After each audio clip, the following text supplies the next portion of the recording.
Dans le temple Shan à Saint-Denis, une cérémonie est organisée avec un premier rituel en l'honneur de Guandi, un guerrier devenu dieu dans la tradition chinoise, et un autre pour le culte des ancêtres.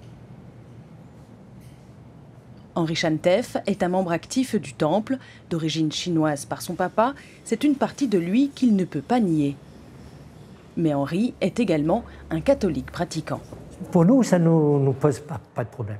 Je dois dire que moi, mon père était chinois, ma mère était créole, et j'ai été dans une école française. J'ai une double culture, je peux même dire une triple culture, française, chinoise et créole. Et je me sens très bien là-dedans.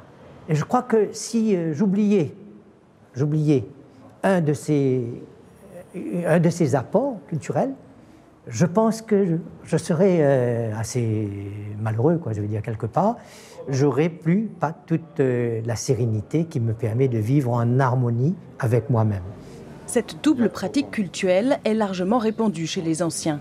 C'est aussi le cas de Philippe Chanpan, le premier vice-président du temple. Mais pour lui, cela tend à se perdre chez la jeune génération. Il y a de moins en moins, malheureusement, qui continuent à pratiquer le culte de Guandi. C'est notre génération à nous, plus notre génération avant, mais la génération qui va venir, c'est un peu inquiétant, oui.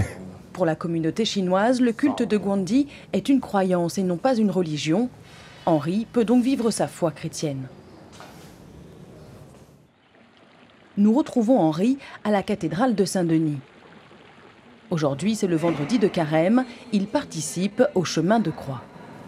Première station, Jésus est condamné à mort. Henri est baptisé, communié, confirmé. Il a même été enfant de chœur.